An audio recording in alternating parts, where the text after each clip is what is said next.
रामेति रमे रामे मनोरमे सहस्रनाम तत्तुल्यं राम नाम वरानने। रमैया राम नमो नमः, रमैया राम नमो नमः। अब तक के वीडियो के माध्यम से आप लोगों ने जान लिया होगा शरीर क्या है, शरीर का निर्माण कैसे हुआ। कई तत्वों से मिलकर के शरीर का निर्माण होता है। शरीर के अंदर 5 कर्मेंद्रियां, 5 ज्ञानेंद्रियां हैं, जिनसे हम सारे संसार का अनुभव भी करते हैं और कार्य भी करते हैं। कुछ इंद्रियां अनुभव करती हैं और कुछ इंद्रियां क्रियाशील हैं, वो कार्य करती हैं। इन सब इंद्रियों को चलाने वाला कौन है? मन। कहने को तो अकेला मन है, लेकिन इसके 4 सगे भाई हैं, बुद्धि, चित्त और अहंकार। ये 3 भाई और हैं इसके। तो मन, बुद्धि, चित्त और अहंकार, ये सब आपके शरीर के ही अंग हैं और ये सब मायाकृत हैं। मन भी माया का है, बुद्धि भी माया की है, मन चित्त भी माया का है, अहंकार भी माया भी है और शरीर भी मायाकृत। माया का मतलब क्या होता है? जिसमें हमेशा हर क्षण परिवर्तन होता रहे।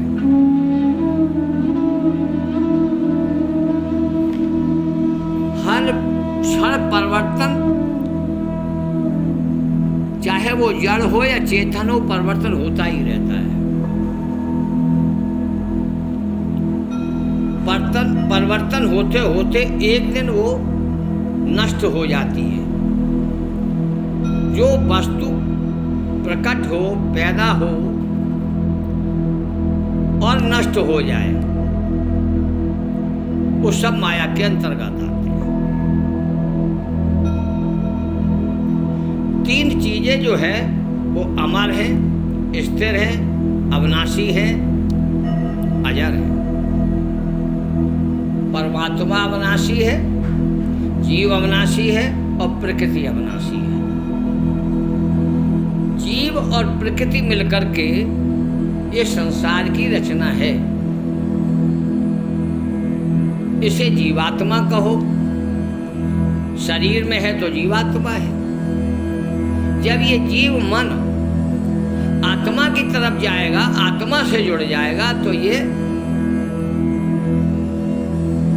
मन खत्म होकर के आत्मा रह जाएगा।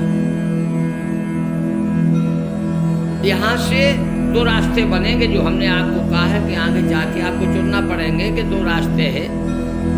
अब यहाँ से जो है 2 रास्ते आपको दिखाई देंगे। एक मार्ग मोक्ष की तरफ जाएगा और एक मार्ग संसार की तरफ जाएगा।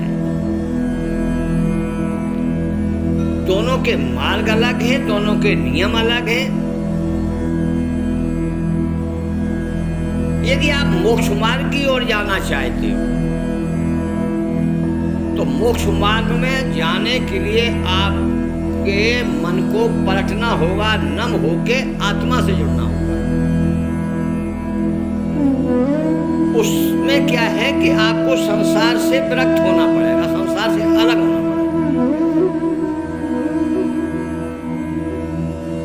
माला, मंत्र, मूर्ति, ध्यान, साधना, योग, तप, तपस्या, ध्यान, समाधि, ये सब मोक्ष का मार्ग नहीं है। ये सब मोक्ष मार्ग में काम नहीं आने वाले। मोक्ष मार्ग में जाना है तो तुम्हें जो अब तक तुमने ज्ञान, ध्यान जो भी पढ़ा है, सीखा है, मंत्र जपा है, अनुष्ठान किया है, समाधि लगाई है, योग किया है, सब छोड़ना पड़ेगा।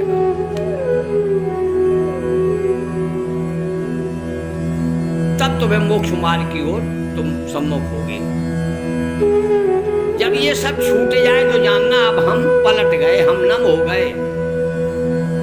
नम होने पर आपको मोक्ष मार्ग मिलेगा और मन स्थिति में रहोगे तो कितने ही जाप करना, कितने ही भजन करना, कितनी ध्यान धारणा योग, शरीर गला लेना तपस्या कर करके मुक्ति तो आपको मिलती जाएगी बार बार। जीवन में अनेक बार मुक्ति मिलती है। मुक्ति और मोक्ष में अंतर है। मोक्ष एक बार मिला तो मिला, आप स्वतंत्र हैं। कुछ लोग मोक्ष का अर्थ समझते हैं, अरे मोक्ष हो गया फिर क्या है, बूंद पानी में समा गई, पानी बन गई, हमारा अस्तित्व ही मिट जाएगा। ये भ्रम है आपका। बेटा कभी बाप नहीं बन सकता। मोक्ष का मतलब होता है तुम निर्भय हो जाओगे, निर्बंध हो जाओगे, निर्विकारी हो जाओगे। कोई भी कर्म बंधन तुम्हें बांध नहीं पाएगा। तो माया के अधीन नहीं रहोगे, माया तुम्हारे अधीन रहेगी। ये है मोक्ष मार्ग। रामकृष्ण क्या तुम्हारे जैसे हैं? साधारण आत्माएं हैं क्या? ये कर्म बंधन में बंधे हैं? अरे नहीं भाई नहीं, ये सब मोक्ष पाए हुए हैं। तो इनका अस्तित्व क्या खत्म हो गया?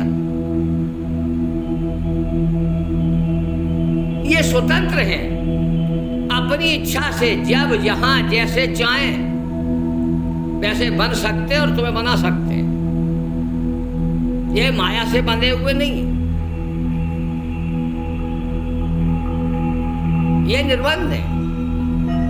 संसार में रहते हुए भी ये किसी में आसक्त नहीं है। इसलिए आप देखते हो राम की लीला और कृष्ण की लीला, ये सब लीलाधर है। और इनकी लीलाओं को समझना हम जैसे इंसानों का तो काम है नहीं। अब इनके चरित्र क्यों सुनते हैं हम? क्योंकि ये निर्बंध है। ये तुम्हें माया जाल से छुड़ा सकते हैं। छुड़ाने के लिए इन्होंने अपने चरित्र दिखा करके, मर्यादा में रह करके हमें किस तरीके से रहना चाहिए।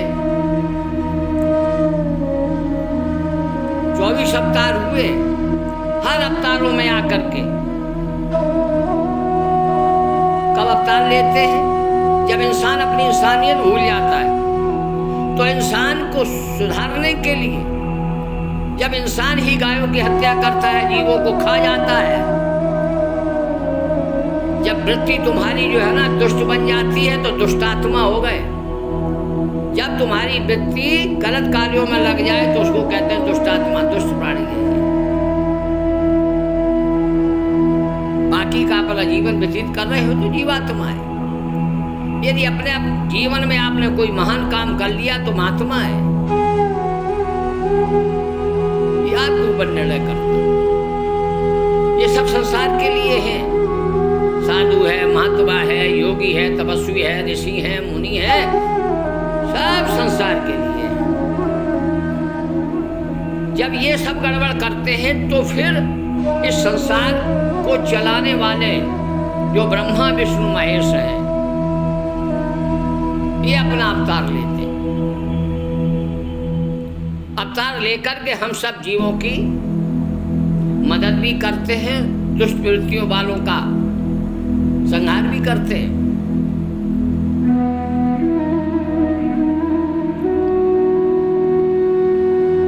अब आपको ये निर्णय कैसे कर पाओगे मुझे क्या चाहिए? अब यहां से आपकी शुरू होगी चाहना। आप चाहते क्या है? कोई तो सुख चाहता है, कोई शांति चाहता है, कोई धन चाहता है, कोई अपनी विजय चाहता है, कोई दूसरे राज्य पर अपना राज करना चाहता है। चाहते भी अनेक हैं। तो ये तुम्हें निर्णय करना पड़ेगा कि तुम क्या चाहते हो। लेकिन मोक्ष मार्ग की ओर जाओगे तो तुम्हें अपनी चाह मिटानी होगी। कोई चाह नहीं,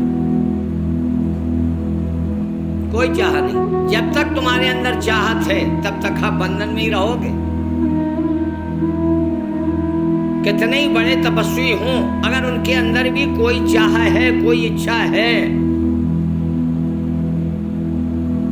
तो आप बंधन में है, मुक्त हो सकते हो, अच्छा जन्म मिल सकता है, तुम्हारा पद पोस्ट बढ़ सकता है,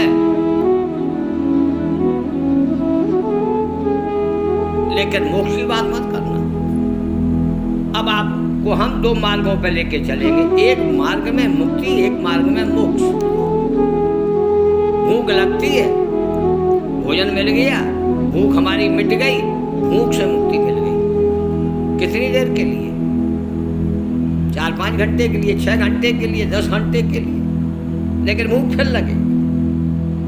धन की आवश्यकता है, धन मिल गया, आवश्यकता पूरी हो गई, चलो आज इस कामना से हमें मुक्ति मिल गई। हमारी इच्छा थी हम गाड़ी ले लें, गाड़ी आ गई, इच्छा की पूर्ति हो गई, आपको मुक्ति मिल गई। बच्चे का शादी विवाह करना है, शादी विवाह हो गई, चलो हम लड़के से मुक्त हो गए, हमने उसका घर बसा दिया। अपने अपने कार्य की पूर्ति हो जाने पर जीवन में कई बार मुक्ति मिलती है। अब संसार की ओर जाना पड़ेगा, तो यहां तुम्हें साधन जुटाने होंगे हर काम के लिए।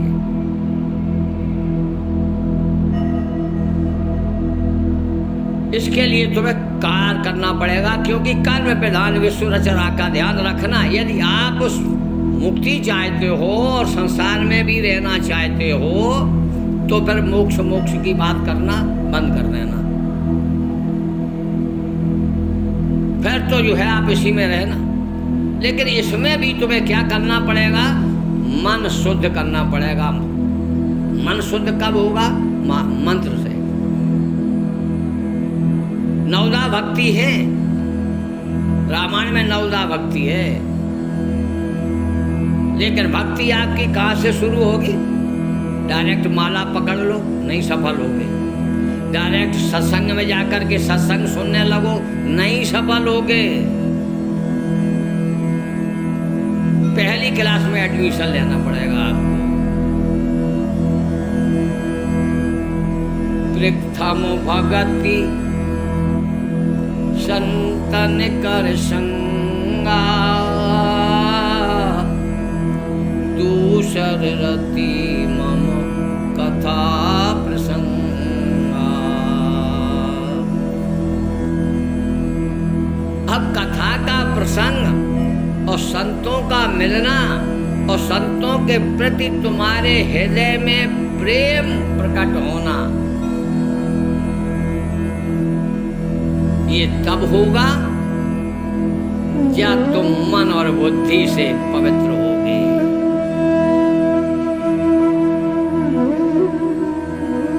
और अहंकार खत्म होगा, तो तुम्हें सत्संग में जाकर के कुछ मिलेगा। कई बार जब सत्संग सुनोगे, सुनी सुनाई बातों को जीवन में ढालोगे, अपने जीवन में उतारोगे, उनका आचरण करोगे, तब तुम्हें विवेक जागृत होगा। बिन सत्संग विवेक न हुई। इसलिए सत्संग आपको जाना पड़ेगा, क्योंकि अभी आपको विवेक जगाना है। और जब तक विवेक जागृत नहीं होगा, आप अपने जीवन का लक्ष्य तय ही नहीं कर सकते। आपकी नैया डामाडोल ही रहेगी, भटकना ही पड़ेगा। विवेक जागृति होने पर आप लक्ष्य आप तय कर सकते हो कि मुझे मोक्ष मार्ग में जाना है या भोग मार्ग में जाना है। पृथ्वी लोक से लेकर के या जितने भी लोक हैं, सब में भोग है और सब में भोगों का फल है। सब में जन्म मरण है, सब में सुख दुख है।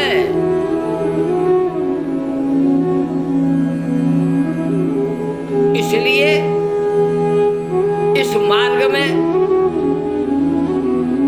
सुखावसाने दुखावसाने इदमेव ज्ञेयम् गोविंद दामोदर माधवेति। चाहे सुख में रहो चाहे दुख में रहो, गोविंद कहो, और वही हो रहा है। गोविंद गोविंद गा रहे हैं, ना कहीं गोविंद है, ना कहीं आनंद है, ना कहीं सुख है, ना शांति है, बस लगे पड़े, खुद भी लगे और दूसरों को भी लगा रहे। मंत्र पढ़ रहे और पढ़ा रहे, साहित्य पढ़ रहे और सिखा रहे। ये क्यों सिखाए जाते हैं, क्यों पढ़ाए जाते हैं? जब तक तुम्हें अपने जीवन में नहीं उतारोगे तब तक तुम्हें ये सब करने से कोई लाभ नहीं होगा, इस भोगी संसार में भी। क्योंकि तुम्हारे अंदर एक चाह है ना, तुम ऐसे धाम से आए हो जहाँ सुख है, आनंद है, शांति है, दया है, प्रेम है। इसलिए हर जीव चाहता है हमें सुख मिले, शांति मिले, और वो शांति की खोज में ही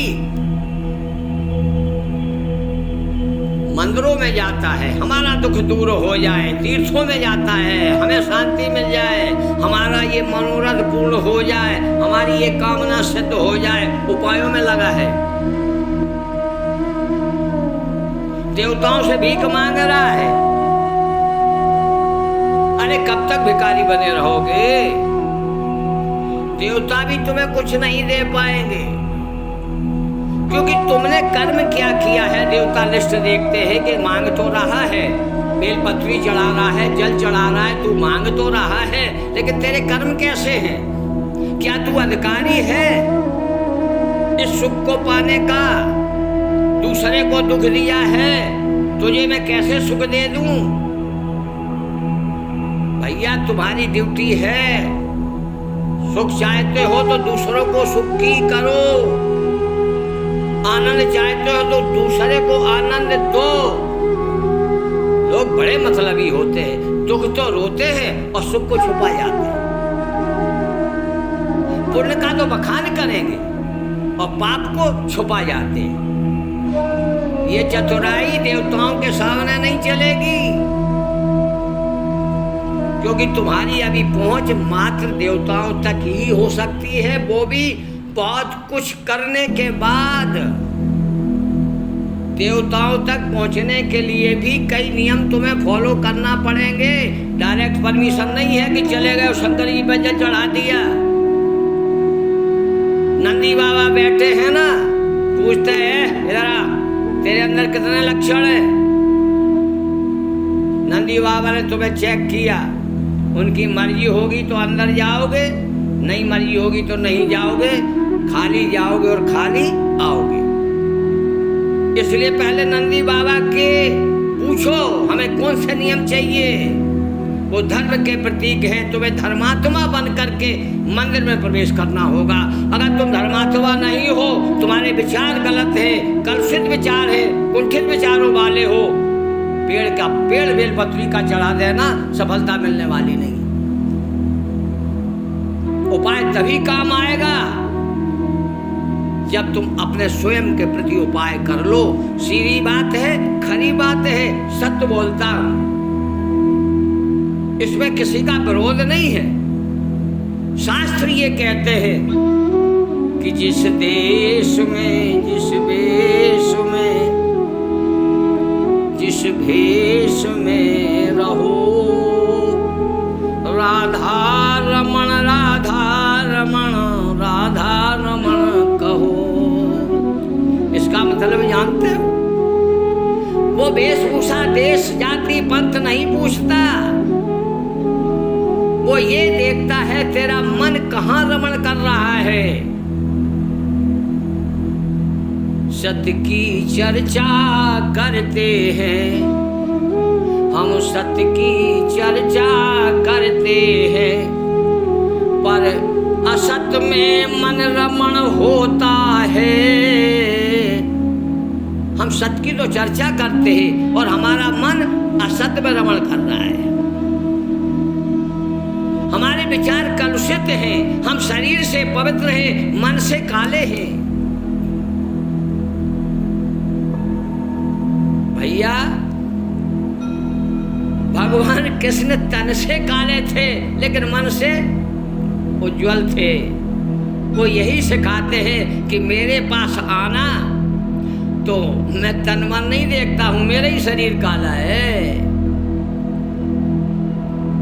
मैं तो तेरा मन देखता हूं। यदि मन तेरा सुंदर है तो श्याम सुंदर तुम्हारा है।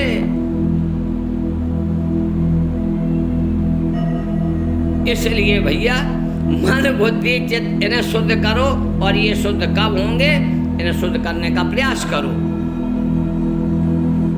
फिर तुम्हें आगे बताएंगे कि जब सत्संग में प्रवेश करने के भी कई नियम आपको फॉलो करना पड़ेगी। तो मंदिर का नियम बताया, दुर्गा मंदिर में जाओगे तो अलग नियम है, राम मंदिर में जाओगे तो अलग नियम है, क्योंकि संसार में नियम चलता है। और परमात्मा की ओर यदि तुम्हें वास्तव में परमात्मा से मिलना है, परमात्मा एक है, उस एक से मिलना है, तो तुम्हें मोक्ष मार्ग अपनाना ही पड़ेगा। और संसार में रहना है तो यहाँ तो 33 कोटि देवता है। जिस देवता में तुम्हारा मन लगे, जिस अवतार में तुम्हारा मन लगे, उस अवतार को अपना इष्ट बना लो। वो अपने लोक तक तुम्हें ले जाएगा, अपने लोक तक की यात्रा करा देगा, लेकिन मोक्ष की कामना मत करना। भले ही आप ओम का जप करते हो, क्योंकि 33 कोटि देवताओं का नायक ओम है। ओम मांगल्यम पावनम धर्मयम सर्व काम विसाधनम, ओंकारापार ब्रह्म सर्व मंत्रेषु नायकम। सभी मंत्रों का नायक ओम है। तो ओम नाम है सार जगत में, ओम नाम है आत्मा, ओम नाम है गुरु हमारा, ओम नाम परमात्मा, ओम नाम परमात्मा। ध्यान रखो, यही मर्म है, यही भेद है। चाहे हम ओम नाम कहें या हम राम नाम कहें, यदि राम कहने से ही मोक्ष मिल जाता तो फिर ये नाम क्यों आता है? नाम तो साधारण जीव से लेकर के चींटी का भी नाम है, पेड़ का भी नाम है, गधे का भी नाम है। अरे भैया यही मर्म है। जिस दिन तुम इस चीज को जान जाओगे कि राम नाम क्यों जुड़ता है, तो राम राम तो सब जानते हो, लेकिन नाम नहीं जानते हो। बस जिस दिन तुम नाम जान जाओगे उस दिन तुम जाग जाओगे, उस दिन तुम मोक्ष मार्ग पर चलने के अधिकारी हो जाओगे। अभी तक आपको नाम ही पता नहीं है, क्योंकि शास्त्र कहते हैं कि कोटि नाम ही जगत में, तासे मुक्ति न हुए। आदि नाम जो शिव जपे, जो आदि नाम है, आदि नाम, और वो नाम ऐसा है भैया लिखने में आता नहीं, जिह्वा पढ़ा न जाए, उसे लिख भी नहीं सकते, जिह्वा से उच्चारण भी नहीं कर सकते, कानों से सुनना नहीं, कानों से सुनाई नहीं देता, आंखों से दिखाई नहीं देता, मन बुद्धि चित्त अहंकार से परे है, सगुण और निर्गुण से परे है, साकार आकार से परे है, देवों से वेदों से परे है। वो है नाम परमात्मा का, वो है परमात्मा। जब तुम ओम तक की साधना कर लोगे, जब ब्रह्मा विष्णु महेश के लोकों को पार करके ओम के लोक में जाओगे, तब ओम भगवान तुम्हें जो है ना आज्ञा देंगे कि अब आगे जो है तुम जा सकते हो। वहां से मोक्ष का दरवाजा खुलता है। ओम तक माया का राज्य है। यहाँ तक पहुँचने वाले जीवों को बार बार मरना पड़ेगा, बार बार जन्म लेना पड़ेगा। ओम है जीवन हमारा, ओम प्राणाधार है, ओम है कर्ता विधाता, ओम पालनहार है, ओम है दुख का विनाशक, ओम सर्वाधार है। हम सबको ओम की पूजा करना चाहिए, वो सबका आधार है, सबका आधार है। अंत में ये ओम हमको मुक्ति तक पहुंचाएगा। जब यही ओम, ये तुम्हारा गुरु है, ये आत्मा रूप है, पहली आत्मा है, उस परमात्मा की रचना की आत्मा है। यहीं से सृष्टि का विस्तार हुआ है। ओम से ही सृष्टि का विस्तार हुआ है। इसलिए ब्रह्मांड में ओंकार की ध्वनि गूंजती है। जब ओंकार की ध्वनि में तुम प्रवेश करोगे, तब यहाँ से ओम भगवान तुम्हें अंत में ये ओम हमको मुक्ति तक ले जाएगा। अंत में ये यहाँ से परमिशन मिलेगी, तब आपको मोक्ष का दरबार दिखाया जाएगा, वहाँ पहुँचाया जाएगा। इसलिए भैया प्रेमियों, सत्संग प्रेमियों, खूब कथा सुनो, खूब भजन करो और खुश रहो। मुँह लटका के मत बैठो, ये नहीं है वो नहीं है। अरे हमेशा पॉजिटिव रहो। धन नहीं है कोई बात नहीं, लेट जाओ बिस्तर में, मैं बहुत धनी हूँ, मैं बहुत धनी हूँ, मैं बहुत धनी हूँ, मेरे पास इतना धन है, हम लोगों की मदद कर सकते हैं। ऐसे विचार बनाओ तो ये तुम्हारे विचार ही प्रकृति में जा कर के जब ये प्रतिक्रिया करेंगे तो आपके पास फिर कमी तो बाहर चली जाएगी। और जो तुमने सोचा है मैं धनी हूँ, मैं सुखी हूँ, मैं ज्ञानी हूँ, मैं दुर्बल नहीं हूँ, मैं सत्यवान हूँ, यही विचार तुम्हें प्रतिक्रिया के रूप में प्रकृति तुम्हारी मदद करने लगेगी। आज दुखी क्यों हो? क्योंकि तुम्हारी सोच गलत है। इंसान जैसा सोचता है वही वाइब्रेशन किरणों के द्वारा वो प्रकृति में जाते हैं, प्रकृति उन्हीं को वापस कर देती है। तो जब तुम अपनी कमी को सोचोगे, कमी कभी खत्म नहीं होगी, बढ़ती जाएगी। इसलिए कभी में भी सोचो मेरे पास कोई कमी नहीं, भगवान ने बहुत कुछ दिया है, उसका धन्यवाद है। प्रभु ने मेरे को सब कुछ दिया है, उसका धन्यवाद है। अरे धन्यवाद करते रहो, एक दिन तुम्हारा भाग्य धन्य में बदल जाएगा, तुम धन्यभागी हो जाओगे। लेकिन रोने की आदत है ना। 2 प्लाट है, महाराज लिखा पड़ी हो जाए, मुहूर्त देखो, तीसरा प्लाट लेना है, ने कैसी व्यवस्था बाकी कराए दो। बोलो 2 हैं फिर भी दुखी है। हम ये कहते हैं तुम्हारे पास एक भी नहीं, तुम सबसे ज्यादा सुखी हो। बस अपनी सोच बदल डालो, फिर देखो कमाल। रमैया राम नमो नमः, रमैया राम।